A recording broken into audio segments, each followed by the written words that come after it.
Market में एक चीज कंसिस्टेंटली दिखती है, जिन स्टॉक का प्राइस लो होता है उनमें वॉल्यूम ज्यादा होता है। ₹500 के नीचे वाले स्टॉक्स में लिक्विडिटी हाई होती है, एंट्री इजी होती है और इसीलिए पार्टिसिपेशन ऑटोमेटिकली इंक्रीज हो जाता है। लेकिन यहाँ पे एक इंटरेस्टिंग ट्विस्ट आता है। इनमें से काफी स्टॉक 40 to 50% करेक्ट हो चुके हैं, फिर भी सबकी नजरों से दूर है। तो आज हम डिकोड करेंगे कि क्या ये सिर्फ चीप और रिस्की स्टॉक्स है या करेक्शन के बाद कुछ ऐसे स्टेप अप्स भी है जहां बिजनेस एक्चुअली इंप्रूव हो रहा है। आज के लिस्ट में हम एग्जैक्टली वही देखने वाले हैं और हमने लिए है 5 स्टॉक्स और उनका बेसिस आपके स्क्रीनर पर दिख रहा होगा। चलो देखते हैं द फिफ्थ कंपनी। कभी कभी मार्केट किसी बिजनेस को ओवर सिंप्लीफाई कर देता है और हमारी फिफ्थ कंपनी लॉयड एंटरप्राइजेस उसका एक सॉलिड एग्जांपल हो सकता है, क्योंकि ये स्टॉक अपने 52 वीक हाई से अराउंड 32% नीचे ट्रेड कर रहा है despite many operational changes inside the company.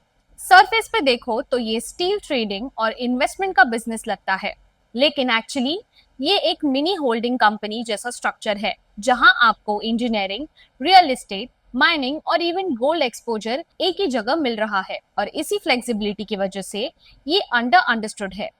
Q3 में कंपनी ने ₹1390 करोड़ इनकम और ₹348 करोड़ पीएटी डिलीवर किया है, जहां प्रॉफिटेबिलिटी शार्पली इंप्रूव हुई है due to subsidiaries and strategic investments. लेकिन रियल स्टोरी ये है कि इसके अंदर काफी स्ट्रॉन्ग एसेट्स एम्बेडेड है। इंजीनियरिंग आर्म का ऑर्डर बुक ₹6600 करोड़ के ऊपर है और लॉयड मेटल्स के थ्रू इंटीग्रेटेड माइनिंग एक्सपोजर मिलता है, जो स्केल और कॉस्ट एडवांटेज क्रिएट करता है।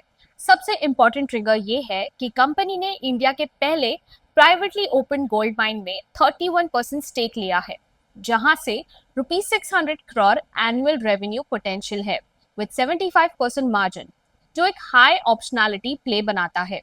अब डिस्काउंट का रीजन सिंपल है, कॉम्प्लेक्सिटी और होल्डिंग कंपनी डिस्काउंट। लेकिन अपकमिंग रीस्ट्रक्चरिंग, जहां रियल एस्टेट बिजनेस सेपरेट होगा, वहां वो वैल्यूएशन अनलॉक का ट्रिगर बन सकता है। नेक्स्ट ट्रैक करो रीस्ट्रक्चरिंग एग्जीक्यूशन और सब्सिडरीज की परफॉर्मेंस। वही डिसाइड करेगा कि ये डिस्काउंट जस्टिफाइड है या temporary. Now let's move to the fourth company, Anantraj. Real estate stock जब रैली करते हैं तो यूजुअली सबको लगता है कि ट्रेन निकल गई, लेकिन इंटरेस्टिंगली अनंतराज अपने 52 वीक हाई से अराउंड 34% नीचे ट्रेड कर रहा है even after showing strong growth numbers. तो यहाँ सवाल ये नहीं है कि कंपनी ग्रो कर रही है या नहीं, सवाल ये है कि मार्केट इसको फुली प्राइस क्यों नहीं कर रहा। अगर बिजनेस को सिंप्लीफाई करे तो अनंतराज ट्रेडिशनली एक रियल एस्टेट डेवलपर है, लेकिन अब ये सिर्फ रेसिडेंशियल प्रोजेक्ट्स तक लिमिटेड नहीं है, बल्कि डेटा सेंटर्स, क्लाउड इंफ्रास्ट्रक्चर और एन्युटी स्टाइल एसेट्स में अग्रेसिवली एक्सपैंड कर रहा है और यही शिफ्ट इस स्टोरी को इंटरेस्टिंग बनाता है। रीसेंट क्वार्टर में कंपनी ने ₹640 करोड़ रेवेन्यू और ₹144 करोड़ पीएटी डिलीवर किया है, जहां मार्जिन 28% के आसपास है, जो क्लियरली दिखाता है कि एग्जीक्यूशन और प्रॉफिटेबिलिटी दोनों इंप्रूव हो रहे हैं। लेकिन रियल स्टोरी नंबर्स के पीछे है। कंपनी के पास 320 एकर्स का prime largely debt free land bank है एनसीआर रीजन में, जो लॉन्ग टर्म ऑप्शनैलिटी क्रिएट करता है without heavy balance sheet stress. साथ ही data centre business aggressively scale हो रहा है with plans to reach 350 plus MW capacity, जहां large capex commitments already lined up है। इंटरेस्टिंग फैक्ट ये है कि कंपनी ने ₹1100 करोड़ रेज किए हैं स्पेसिफिकली डेटा सेंटर्स और क्लाउड एक्सपेंशन के लिए, जो क्लियरली मैनेजमेंट का लॉन्ग टर्म फोकस शो करता है। सबसे बड़ा रीजन डिस्काउंट का ये है कि मार्केट अभी भी इसको प्योर रियल एस्टेट प्ले की लेंस से देख रहा है, जहां साइक्लिकलिटी और एग्जीक्यूशन रिस्क हाई माना जाता है। दूसरा, डेटा सेंटर बिजनेस अभी भी अर्ली स्टेज में है, तो रिटर्न्स का फुल इम्पैक्ट फाइनेंशियल्स में रिफ्लेक्ट होने में टाइम लगेगा। और अगर ये एंगल इंटरेस्टिंग लगा तो नेक्स्ट कंपनी और भी इंटरेस्टिंग सेटअप के साथ आती है, Suzlon energy. Renewable energy space में अगर कोई एक कंपनी है जिसका नाम ऑलमोस्ट हर रिटेल इन्वेस्टर ने सुना है, तो वो है सुजलॉन।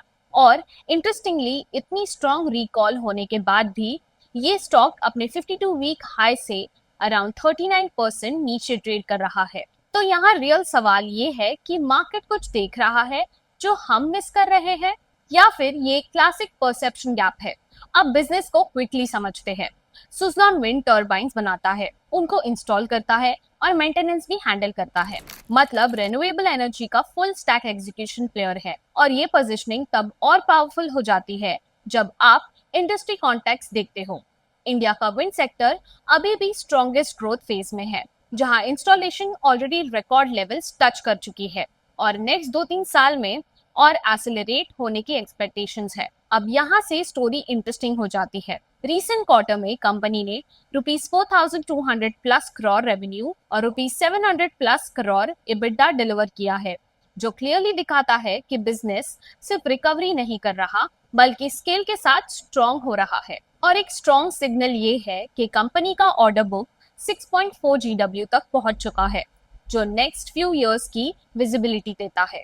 इंटरेस्टिंग फैक्ट ये है कि सुजलॉन ने एक क्वार्टर में 600 प्लस MW डिलीवर किया है, जो इसका हाईएस्ट एवर एग्जीक्यूशन है सिंस इंसेप्शन। और इसका O&M business already 15 plus GW assets manage करता है, जो एक स्टेडी रेकरिंग लेयर क्रिएट करता है। बट सबसे बड़ा रीजन फॉर द डिस्काउंट है पास्ट बैगेज। कंपनी पहले डेट और एग्जीक्यूशन इश्यूज फेस कर चुकी है और मार्केट अभी भी उस मेमोरी से कंप्लीटली बाहर नहीं आया है।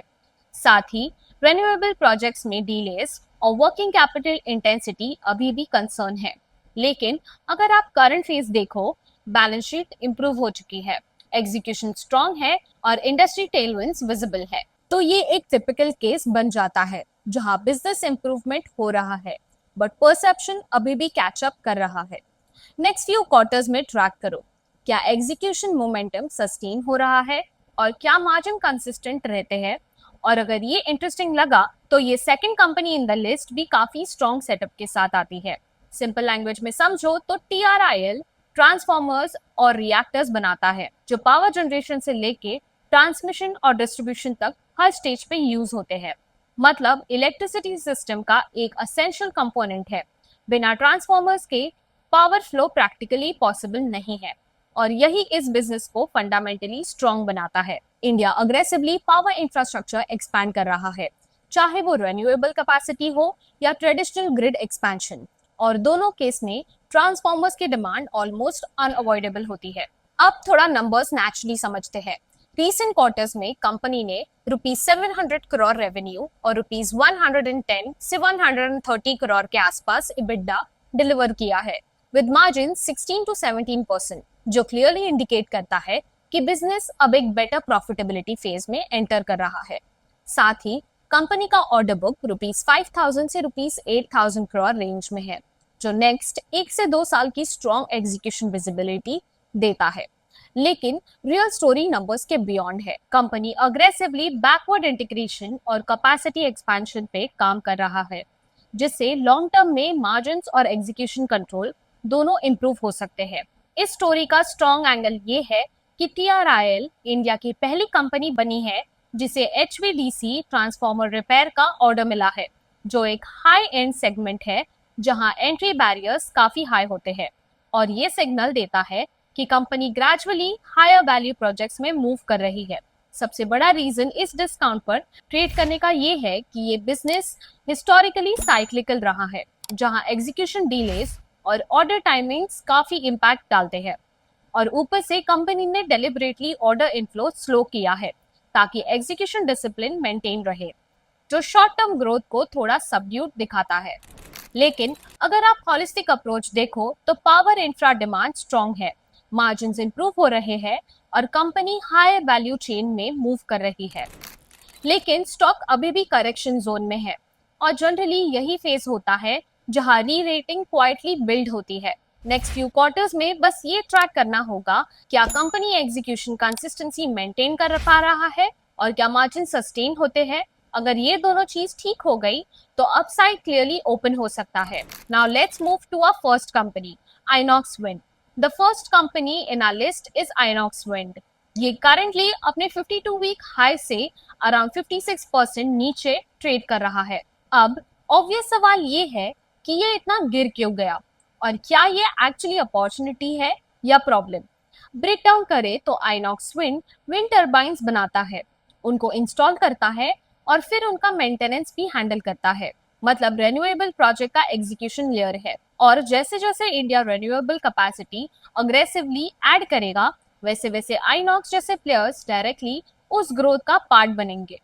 अब थोड़ा डीपर जाते हैं। रीसेंट क्वार्टर्स में कंपनी ने रुपीज 1200 करोड़ के आसपास रेवेन्यू और रुपीज 300 करोड़ के ऊपर इबिटा डिलीवर किया है। और इंटरेस्टिंगली प्रॉफिट्स फास्टर ग्रो कर रहे हैं कंपेयर टू द रेवेन्यू, जो ऑपरेटिंग लेवरेज का अर्ली साइन होता है। मतलब बिजनेस स्केल के साथ बेटर हो रहा है, नॉट जस्ट बिगर। एक और इम्पोर्टेंट चीज, कंपनी के पास ऑलरेडी 3.2 GW का ऑर्डर बुक है, जो नेक्स्ट 18 to 24 मंथ की विजिबिलिटी देता है। और ये सिर्फ एक्सटर्नल डिमांड नहीं है, ग्रुप लेवल पे ही रिन्यूएबल एक्सपेंशन अग्रेसिवली हो रहा है, जिससे आइनॉक्स विंड को इंटरनली भी काफी ऑर्डर्स मिलने की विजिबिलिटी रहती है। ये हिडन एडवांटेज है जो हर कॉम्पिटिटर के पास नहीं होता। और कंपनी नए हायर कैपेसिटी टर्बाइंस लॉन्च करने वाली है, जो फ्यूचर प्रोजेक्ट्स में बेटर एफिशिएंसी और मार्जिन दे सकते हैं। अब सबसे important question, if the company is this good तो इतने डिस्काउंट पे क्यों ट्रेड कर रही है? सबसे बड़ा रीजन एग्जीक्यूशन डिलेज है। आज के टाइम पे काफी विंड प्रोजेक्ट्स में साइट रेडीनेस इशू आ रहे हैं, जो टर्बाइंस डिलीवर होने में डिले होता है और रेवेन्यू रिकॉग्निशन शिफ्ट हो जाता है। दूसरा, ये बिजनेस कैपिटल इंटेंसिव है, वर्किंग कैपिटल साइकिल लॉन्ग है, जो शॉर्ट टर्म में मार्केट को कॉन्शियस बनाता है। ये थी 5 कंपनीज रिटेल फ्रेंडली। और अगर आपको ये वीडियो अच्छा लगा तो प्लीज लाइक करें, शेयर करें एंड सब्सक्राइब करें and comment your favourite part in the comment box. Thank you. Investment in securities market are subject to market risks. Read all the related documents carefully before investing.